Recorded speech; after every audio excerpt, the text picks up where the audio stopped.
L'Eurokidis, un vaisseau de recherche dirigé par Mélanie, capitaine intrépide, et Joël, son officière. Ensemble, elles parcourent les planètes et surmontent les épreuves. Le fleuron de la flotte corporatiste au service de la science. Non mais sérieux, on a toujours pas redémarré? Négatif, le poulpe est toujours là, il a le propulseur coincé dans les tentacules. On pourrait le découper au chalumeau, ça ferait un barbecue géant pour demain midi. Non mais ça va pas. Déjà qu'on a décimé plus de la moitié des espèces sur notre planète, on va pas commencer dans l'espace non plus. Je veux bien, mais qu'est-ce que tu proposes, Jo? On peut pas rester bloqué comme ça éternellement. Excusez-moi, officière Joël. Qu'est-ce qu'il y a? Et si on trouvait un moyen de lui faire lâcher prise? Il doit bien y avoir un expert qui pourrait nous dépanner, non? Un expert en poulpe géant de l'espace qui a décidé de faire un gros câlin de 3 jours à notre vaisseau et potentiellement en faire péter nos réserves d'oxygène? Bah bonne chance. Je suis sûre qu'on doit pouvoir gérer ce problème sans en arriver au massacre. Les octomidés sont des animaux sensibles et doués d'une grande intelligence.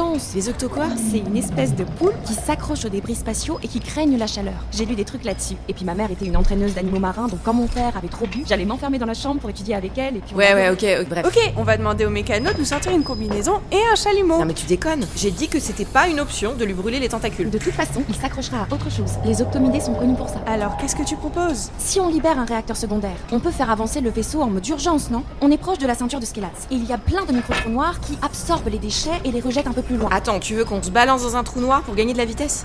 Tu lis dans mes pensées.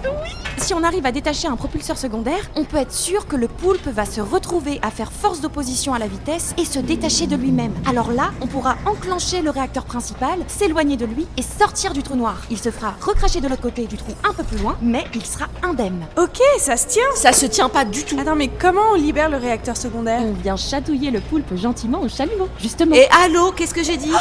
Mais pendant que j'ouvre le sas, on communique avec les techs par radio et tu leur dis de lancer le vaisseau sur un réacteur en mode urgence. C'est exactement à ça que je pensais. Non et non. Non mais et sinon Jojo, tu penses qu'on atteindrait combien de kilomètres/heure dans un trou noir? C'est même pas une option. Tu peux oublier. Non mais attends, je dis ça comme ça, mais hypothétiquement. Mais quoi, hypothétiquement? Qu'est-ce que tu veux que j'en sache, moi? Je suis pas experte en trou noir. Et tu crois qu'il y en a un dans le bottin? Bah déjà, trouvons-nous un expert en poulpe là, pour commencer, et qu'on arrête avec les conneries. Ah c'est bon, pas la peine de monter dans les tours. Mais c'est ta semaine ou quoi? Non mais j'hallucine, tu vas nous sortir le vieux cliché des règles pour une histoire de poulpe et de trou noir? Non, c'est pas ma semaine, voilà. Ok, c'était juste pour être fixé scientifiquement parlant. Et puis avec le nouveau turbo, je trouve pas ça si déconnant. Foncer dans une anomalie spatiale avec un vaisseau de recherche, c'est forcément déconnant. Blandine, ramène-nous le bottin téléphonique. Et des tampons au passage, te plaît. Sérieusement? Non mais t'es ultra de mauvaise foi. C'est pas ma semaine. Merde, c'est au cas où. Et puis c'est Blandine qui en a besoin, donc elle les ramène de l'infirmerie et je lui en fais cadeau gracieusement. Oh ta gueule, Blandine. Bah écoute, je vais les appeler tes experts puisque tu veux vraiment perdre ton temps. Bah oui, j'aime ça, perdre mon temps. Blandine, va nous chercher ce putain de bottin qu'on regarde. Mais bordel Mel, pourquoi il y a 2 prestats de la corpo qui boivent le thé dans notre cantine? Ah bah j'ai fait un appel d'offres et j'arrivais pas à les départager. Bonjour, je me présente Marjorie Imbert de l'entreprise Imbert et les animaux légendaires. Si vous me permettez quand même, vous allez pas vous fier à cette espèce d'escroc en jupon. Moi je suis la femme de la situation. Ah bah ça commence bien. Baliverne, arrêtez d'écouter cette vieille pie sénile. Je me présente, Éléanore du château de l'entreprise Poulpe à la rescousse. Contrairement à elle qui se qualifie de soi-disant d'expert de tous les animaux intergalactiques, ce qui est impossible, je me spécialise exclusivement en octopodes spéciaux. Eh ben, avec ça on va y aller. Bah ouais. parfait.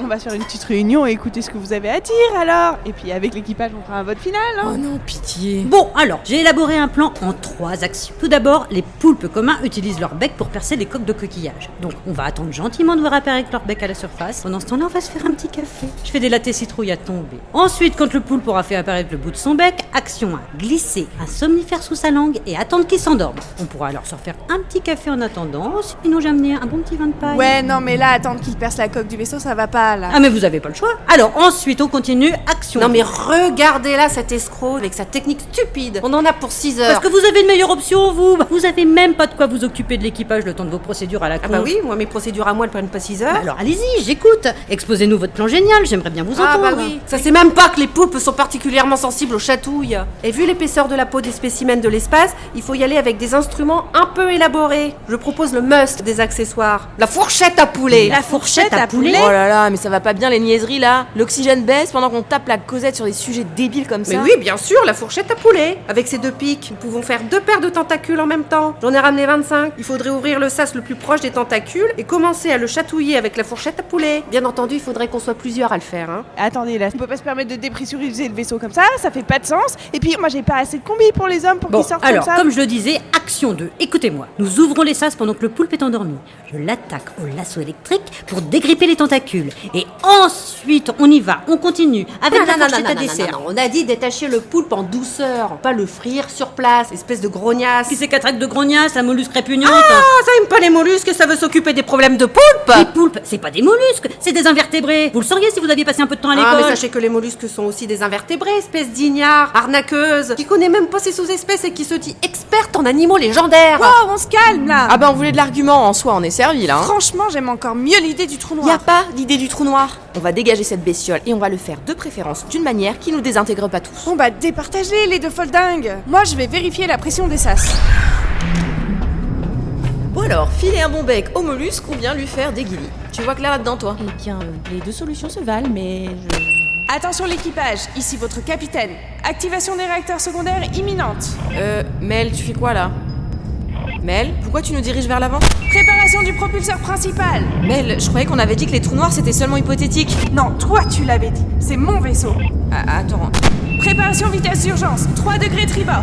Direction trou noir. Oh putain! Attention, ça va brasser. Putain, Mel!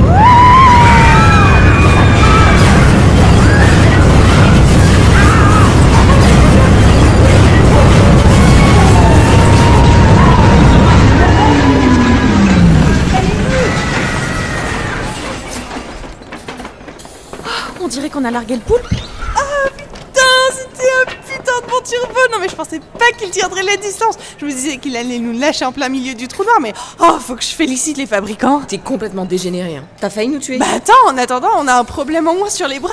Bah justement, mon action 8, c'était de se balancer dans le trou noir le plus proche, au cas où le poulpe opposerait une résistance trop forte. Vous avez le sens parfait de l'initiative dans les situations dangereuses. Bravo, capitaine. Mais le melon, celle-là, incapable de ne pas ramener tout à elle, hein. Après la fourchette à poulet, pour se débarrasser d'un poulpe récalcitrant, la meilleure solution aurait été de lui balancer un substitut du vaisseau auquel il pourrait s'accrocher, comme une nacelle de sauvetage. Une nacelle de sauvetage, rien que ça. C'est l'équivalent d'un an de salaire d'officier. Pensiez pas qu'on allait en balancer une comme ça là? Non mais du calme, Joe. De toute façon, c'est réglé. Le turbo a fait son job. Je savais que c'était un bon retour sur investissement. Faudra que je remercie Ed. Bon, c'est vrai, au final, je l'ai payé alors qu'au début, ça devait être un cadeau. Mais force est d'admettre que c'est lui qui a choisi le Bon, modèle. j'en quoi. ai marre, il me faut un truc pour me calmer là. Débrouillez-vous tous avec le rangement, moi je m'en charge pas. Madame Imbert, votre latte citrouille, vous mettez de la cannelle dedans? J'en veux bien un mug.